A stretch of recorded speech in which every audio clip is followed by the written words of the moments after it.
Pakistan air force की एक बहुत ही इंपॉर्टेंट तकरीब हुई है जिसमें बड़े बड़े फैसले किए गए हैं। इस तकरीब में पाकिस्तान एयरफोर्स के chief of the air staff air chief marshal Zaheer Ahmed Babar Sidhu और पाकिस्तान के army chief general Asim Munir शामिल थे। इस तकरीब का नाम था इंडक्शन एंड ऑपरेशनलाइजेशन। इस तकरीब में पाकिस्तान एयरफोर्स ने अपने सिस्टम के अंदर शामिल होने वाले नए एसेट्स और नए वेपन सिस्टम की डिटेल दी। ये वो तकरीब थी जिसके बाद भारतीय मीडिया का रिस्पांस कुछ ऐसा था। The country that does not have money to hold elections has its eyes set on a particular fifth generation Chinese warplane. Does Pakistan have the money to buy as well as maintain a fifth generation aircraft? And if such a deal does take place, what does it mean for India? जिस मुल्क में इंतखाबात के इनेकाद के लिए पैसे नहीं हैं, इसकी नजर पांचवी नस्ल के चीनी जंगी तैयारे पर है। क्या पाकिस्तान के पास पांचवी नस्ल के तैयारे खरीदने के साथ साथ बरकरार रखने के लिए रकम भी है? भारत में कई हलकों की नींदें उड़ गई हैं और हर हलका उस पे अपने अंदाज में गुफ्तगू कर रहा है। अल-मुमताज वाइस के मुअज़्ज़ज़ नाज़रीन, जैसा के नाम से ही अंदाजा लगा सकते हैं कि इंडक्शन एंड ऑपरेशनलाइजेशन में बहुत सी नई चीजों को इंडक्ट किया जाना है। दोस्तों, कुछ एनालिस्ट के मुताबिक पाकिस्तान अपने पुराने होते F-7 फाइटर तैयारों को रिप्लेस करने का सोच रहा है, जिसके लिए चीन के J-31 स्टील्थ फाइटर जेट का इंतखाब किया गया। इसके साथ साथ पाकिस्तान मिराज 3 और मिराज 5 एयरक्राफ्ट को भी रिप्लेस करने का सोच रहा है। चीन के इस एयरक्राफ्ट को लेने की बातें काफी अरसे से चली आ रही है, लेकिन कभी इस चीज को सरकारी सतह पे कंफर्म नहीं किया गया। लेकिन अब एयर चीफ की तरफ से कंफर्म कर दिया गया है कि पाकिस्तान इस एयरक्राफ्ट को खरीदने जा रहा है। अगर पाकिस्तान इस क्राफ्ट को हासिल कर लेता है तो ये एक गेम चेंजर इक़दाम साबित होगा और ये रीजनल पावर डायनेमिक्स में अहम किरदार अदा करेगा। याद रहे, पाकिस्तान तुर्की के साथ भी फिफ्थ जनरेशन एयरक्राफ्ट पर काम कर रहा है, लेकिन इसे हासिल करने में अभी काफी देर है। J-31 के बारे में बता दें, ये चीन का 2 इंजन पर मुश्तमिल फिफ्थ जनरेशन फाइटर जेट है जिसे चीन की शैन यांग कंपनी काफी अरसे से डेवलप कर रही है और उसका प्रोटोटाइप बना चुकी है। इस एयरक्राफ्ट की स्पीड मार्क 1.8 है। फ्यूल पर कम्बीट रेंज 1200 किलोमीटर है और एरियल रिफ्यूलिंग के साथ 1900 किलोमीटर है।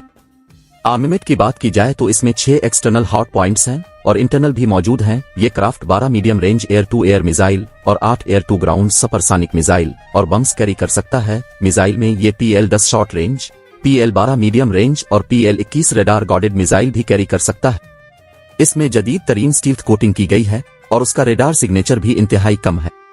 रेडार के लिए इसे डिटेक्ट करना इंतहाई मुश्किल है और इसमें चीन का अपना जदीद तरीन WS-19 इंजन नस्ब किया गया है। इस एयरक्राफ्ट को हासिल करने के बाद पाकिस्तान एयरफोर्स की सलाहियत मजीद बढ़ जाएंगी। अब अगर गौर करें कि हमारी एयर पावर से इंडिया को क्या मसाइल दरपेश हैं, तो हकीकत आश्कार होती है कि हिंदुस्तान के पास स्टील्थ फाइटर नहीं है। अगर पाकिस्तान को ये चीनी तैयारे मिल जाते हैं तो पाकिस्तान को फिजाई बरतरी हासिल होगी। पाकिस्तानी फौज के सरबराह जनरल आसिम का कहना कि पाकिस्तान एयरफोर्स जल्द ही ये तैयारे हासिल कर लेगी, जिसका ऐलान एयरफोर्स के सरबराह chief of the air staff air chief marshal Zaheer Ahmed Babar Sidhu ने इंडक्शन एंड ऑपरेशनलाइजेशन की तकरीब में किया था। J-31 स्टील्थ लड़ाका तैयारे के हुसूल की बुनियाद पहले ही रखी जा चुकी थी। इसका टाइम फ्रेम शेयर नहीं किया गया।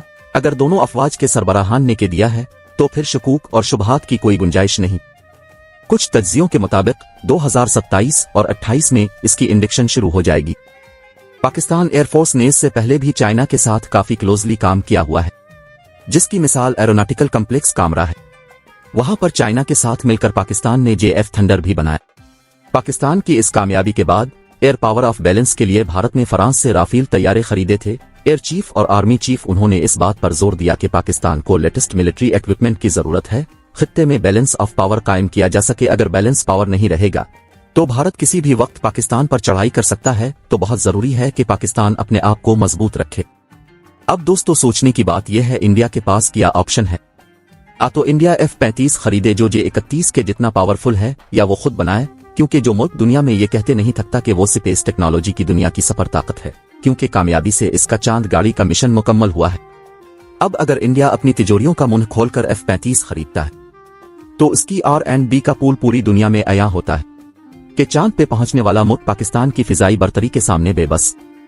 सुपर पावर के ख्वाब देखने वाला मुल्क अपने ही अस्करी जरूरियात के लिए अमेरिका और रूस की तरफ देखने पे मजबूर। दोस्तों, दुनिया में चंद ममालिक ही ऐसे हैं जो इस वक्त फिफ्थ जनरेशन फाइटर जेट बना रहे हैं, बल्कि कामयाबी से ऑपरेट भी कर रहे हैं, जैसा कि चीन, अमेरिका और रूस जबकि बाकी मिलिट्री रखने वाले ममालिक इस कोशिश में हैं कि वो भी 5th जनरेशन फाइटर जेट खुद बना लें या किसी तौर पर हासिल कर ले। दुनिया में अभी 5th जनरेशन फाइटर जेट हासिल करने की दौड़ चल रही है, लेकिन अमेरिका, चीन और रूस जैसे ममालिक में 6th जनरेशन जेट हासिल करने की दौड़ शुरू हो चुकी है। माशी हालात की संगीनी अपनी जगह, मगर पाकिस्तान अपनी मिलिट्री जरूरियात पे समझौता नहीं करता। अब अगर पाकिस्तान अपने माशी इस्तेहकाम के साथ सियासी इस्तेहकाम को मजबूत बना लेता है तो कोई शक नहीं कि पाकिस्तान एशिया की एक कुव्वत बनकर उभरेगा, जो भारत के लिए सबसे बड़ी मुश्किल है।